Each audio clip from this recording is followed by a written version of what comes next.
Morning बच्चों, आज हम पढ़ेंगे वर्णमाला।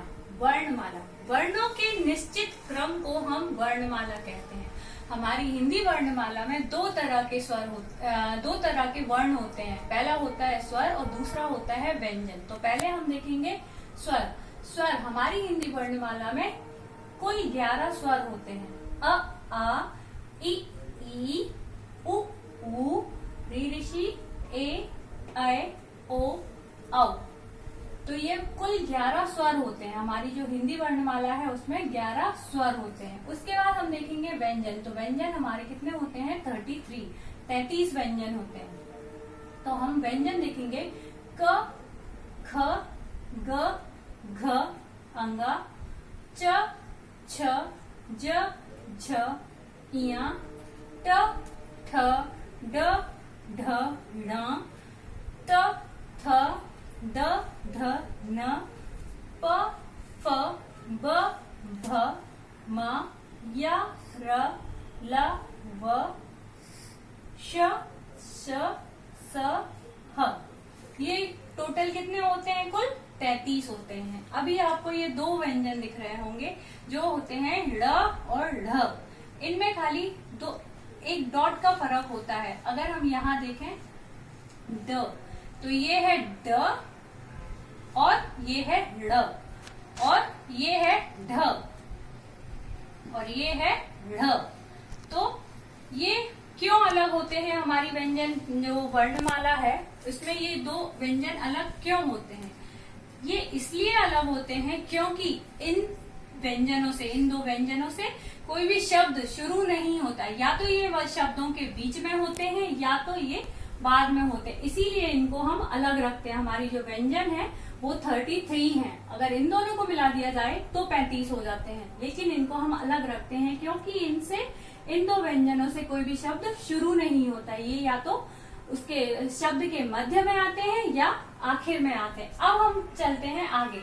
संयुक्ताक्षर। तो हमारी हिंदी वर्णमाला में कुल 4 संयुक्ताक्षर होते हैं जो इस प्रकार है। क्ष, त्र, ज्ञ, श्र। अब हम पढ़ेंगे मात्राएं। तो पहले हमने पढ़ा स्वर, फिर हमने पढ़े व्यंजन और फिर उसके बाद हम पढ़ते हैं मात्राएं। तो जो ये स्वर हैं इन्हीं की क्या होती हैं? अपनी खुद की मात्राएं होती हैं। तो अब हम देखेंगे मात्राएं। छोटा अ, तो इसकी कोई मात्रा नहीं होती है। आप ये हमेशा याद रखेंगे क्योंकि ये हर एक व्यंजन में मिला हुआ होता है, इसलिए हम इसको आगे देखेंगे। तो अ की अपनी कोई मात्रा नहीं होती है क्योंकि ये ऑलरेडी हर व्यंजन में जुड़ा हुआ होता है। फिर हम देखेंगे बड़े आ की मात्रा। तो बड़े आ की मात्रा इस तरह बनाते हैं। फिर छोटी ई की मात्रा, बड़ी ई की मात्रा, छोटे ऊ की मात्रा, बड़े ऊ की मात्रा, री, ऋषि की मात्रा, ए की मात्रा, ऐ की मात्रा, ओ की मात्रा, औ की मात्रा। तो सबसे पहले हम देखते हैं छोटा अ। उसकी मात्रा नहीं होती क्योंकि ये हर व्यंजन में, मैंने आपको पहले भी बताया, ये हर व्यंजन में जुड़ा हुआ होता है। अभी इसको अगर हम अलग करें, अगर हम इसको अलग करें तो हम इसको ऐसे करते हैं। तो क, हलंत। तो हमने क्या पढ़ा? आ की कोई मात्रा नहीं होती क्योंकि यह हर व्यंजन में जुड़ा हुआ होता है। क, हलंत प्लस अ बराबर क्या हुआ? क। तो ये जो अ है हर एक व्यंजन में जुड़ा हुआ होता है और ये हमेशा आपको याद रखना है। जितने भी स्वर हैं उनके कभी भी टुकड़े नहीं किए जा सकते, लेकिन हम जो व्यंजन है हमारे, उनके टुकड़े कर सकते हैं। क्यों? जब आप क बोलेंगे, ख बोलेंगे तो थोड़ी देर अगर आप क, ख, तो आ पीछे साउंड आता है, इसलिए ये हमेशा इसमें जुड़ा हुआ होता है। क, हलंत, अ, इसका पूरा क्या बन गया? क। तो अभी हम आगे देखते हैं। अब जो ये मात्राएं हैं तो हम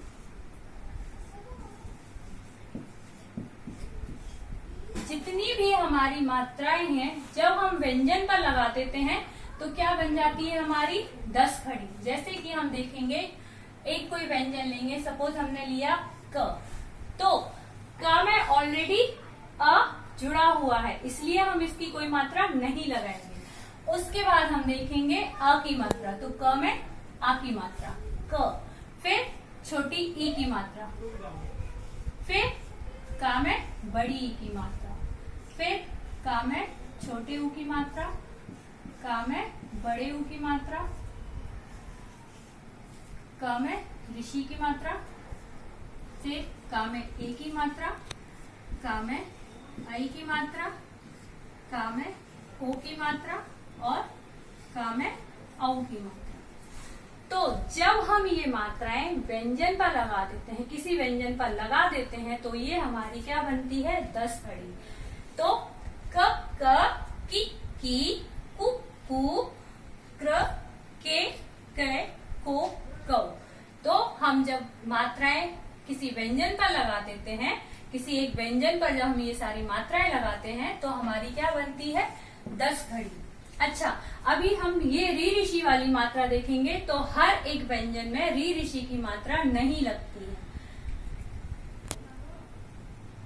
तो हमने आज क्या देखा? पहले हमने देखा वर्णमाला। वर्णों के सुव्यवस्थित ढंग से लिखने को हम क्या कहते हैं? वर्णमाला। फिर वर्णमाला में हमने देखे स्वर। स्वर हमारे कितने होते हैं? 11। फिर हमने देखा व्यंजन। व्यंजन हमारे होते हैं 33। फिर हमने देखा संयुक्ताक्षर। संयुक्ताक्षर होते हैं 4। फिर हमने देखा मात्राएं। तो मात्राएं हमारी स्वरों से ही मात्राएं बनती हैं। स्वरों की हर एक स्वर की अपनी एक मात्रा होती है। यदि हम ये मात्राएं किसी व्यंजन पर लगा देते हैं, तो क्या बनती है? हमारी 10 घड़ी। और जब हम ये मात्राएं किसी व्यंजन पर लगाते हैं, तो हमारे क्या बनते हैं? शब्द। जैसे कि अगर मैं आ की मात्रा लगा के कोई शब्द बनाऊं, तो का में आ की मात्रा और म, काम, ये हमारा स्वर हो गया और हमने व्यंजन पर लगा दिया, तो ये क्या बन गया? शब्द। तो जब हम मात्राएं व्यंजन पर लगाते थे, तो कई तरह के शब्द बनते हैं। धन्यवाद।